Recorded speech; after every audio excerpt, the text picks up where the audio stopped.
to TechSweep ID. Oke. Sekarang kita mau bahas ya seperti biasa RX 6500 XT yang bakal keluar di tanggal 19 nanti.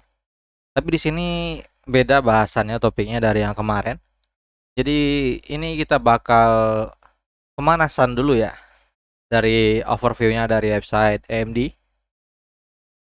Di sini kita lihat overviewnya, dia punya clock yang tercepat katanya di VGA. Ya, dia di 26 ya, sampai 2610 game clocknya. Kemudian di sini ya, ini menarik sekali karena dia bisa jalan di Full HD high setting. Walau dia dengan di 4 GB buat full rata kanan itu kayaknya masih ngos-ngosan, masih ke limit ya. Karena dia butuh tekstur yang kalau game kekinian itu di 8 GB. Kemudian dia ada Fidelity FX Super Resolution. Waduh, ini singkatannya apa sih? Apaan sih ini singkatannya? Gua susah nyebut namanya ya. Tapi yang jelas ini kayaknya yang ini, yang kayak DLSS punyanya Nvidia ya. Kemudian ya Vivid Visual ya segala VGA, semua VGA Vivid Visual sih kalau buat gua. Windows 11 ya pasti support lah ya. RDNA itu software FreeSync. Nah, sekarang kita langsung ke ini ya, ke spesifikasinya. Kita lihat di kolom GPU. Di sini dia punya CPU di 16, RE16. Kemudian deflopsnya itu ada di 11,53. Kemudian stream processor di 1024. Boost frekuensi up to sampai 28. Kemudian game frekuensinya ada di 26. Biasa aja ya. Tekstur unitnya 64. Kemudian requirement ini yang menarik, dia ada di 107 watt ya. Kemudian PSU rekomendasinya di 400 watt. Jadi kalau kalian lihat, kalau dibandingkan sama RTX 3050 3050 3050 itu ada di 130 watt. Jadi di sini secara efisiensi per core itu menarik sekali buat RX 6500 XT. Tapi di sini dia itu terlimit di 4 GB, kemudian dipotong lagi bandwidthnya 144, kemudian memory interface di 64 bit, kemudian infinity cache-nya itu di 16 MB. Ini gua rasa sih di infinity cache yang buat nyelamatin ini yang nyelamatin bottlenecknya ya mungkin.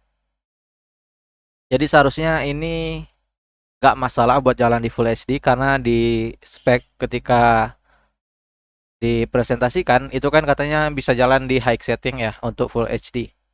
Tapi ketika kalian mau ke 2K, mau up resolusi, itu mungkin bakal ada limitasi ya, bakal ada kendala.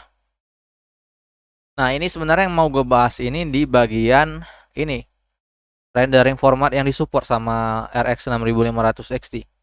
Sekilas kalau kalian sekedar buat main game ya, nggak buat yang lain, tapi seharusnya kalau kalian di zaman 2022 ya, kalian pasti pakai atau perlu gitu. Ini pertama HDMI 4K support, yes, disupport ya.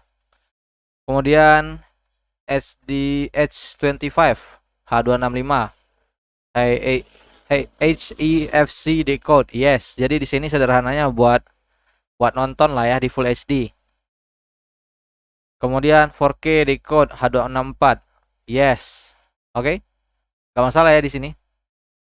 Tapi ketika kalian lihat di bagian no-nya, bagian 3 ini kayaknya sangat disayangkan kalau dari pandangan gua ya.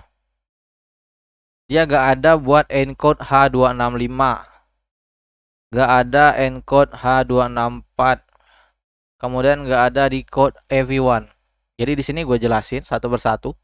H265 ini lu mau buat pakai render gitu, mau render video, render 3D mungkin, atau render yang dari aplikasi kayak kayak aplikasi yang butuh render lah intinya ya. Kalian gue jarang juga pakai software render kayak gitu. Tapi yang jelas ketika lu ngambil RX 6500 XT, ini ekspektasi lu gak fleksibel. Ini cuma buat game, bener-bener disetting dan konfigurasi sama si AMD buat gamer first begitu. Dari dari ke yang lain selain ngegame itu ya kurang gitu. Kemudian di sini 4K S264 encode. Ini artinya lu mau render ke 4K menggunakan H264 itu gak disupport juga. Ya walau di 4K juga kan sedikit ya ininya populasinya. Kemudian FV1 decode ini kalau lu mau nonton misalkan Netflix di 4K ya. Ini gak disupport juga. Ya walau yang punya TV atau layar buat support 4K juga gak terlalu banyak kalau di Indo kan. Tapi gak ada salahnya gitu kan kalau kita punya gitu. Ini benar-benar disetting buat kelas low end. Kemudian di target lagi ke pasar gamer. Memang gamer first benar-benar. Ini sebenarnya kalau buat yang punya APU atau IGP atau yang masih menggunakan GTX 1030 sekelas itu ya. Ini bisa menarik buat diambil kalau memang use case-nya, kegunaannya memang cuma bakal dibuat ngegame. Tapi ketika lu mau buat video yang berhubungan dengan render, mau buat video recording, mau buat streaming, ini jadi kendala loh. Gamer sekarang ini kan ngetrennya di streaming ya, di streaming atau buat buat montage. Nah, itu bahasa keren ya, buat montage. Tapi di sini ini gak bisa dilakuin sama ini VGA gitu. Yang memang gamer first tapi ya jangan dong yang encode-nya ini gitu kan. Ini sangat disayangkan kalau gua bilang sih. Tapi baiknya di sini dengan dia terlalu spesifik ke arah gamer, artinya lu bisa bayangin harga yang dekat di MSRP. Tapi kalau gua bilang dengan gak adanya opsi buat render kayak gini, ini a big no kalau dia di atas 4 juta. Dia mentok dekat MSRP wajib diambil. Bisa diambil, oke diambil. Di harga di atas 2,8, anggap aja tambah 1 juta lah. 3,8 mentok-mentok di 4 juta. Tapi kalau dia udah nyentuh 6 juta, it's a big no. No, no, no. Ambil ini loh, RTX 3050 3050. Lu udah keluar budget 6 juta. Tapi lu gak bisa ini cuma buat ini doang, buat buat main game doang. Sedangkan PS5, PS4 itu masih di 4 jutaan atau 7 juta lah, 8 juta kalau PS5 kalau ada stok juga ya. Tapi kan intinya di sini kalau memang main game Xbox ada, PS5 ada, PS4 ada gitu kan. Walau ya kaset ya atau harganya, tapi kan ada Game Pass ya gua bilangnya ya. PSN gitu kan yang buat hemat-hemat lah ya. Jadi seharusnya ya kalau memang buat dipakai ngegame, kalian nggak butuh render ya silahkan. Tapi seminimal minimalnya tugas kuliah pun pasti saat ini sudah butuh render. Atau kalau kalian iseng-iseng streaming sama temen di Discord kan udah butuh gitu kayaknya. Minimal di Discord gitu. Ini sayangnya di situ sih. Oke, gimana menurut kalian? Sekian, see you next time.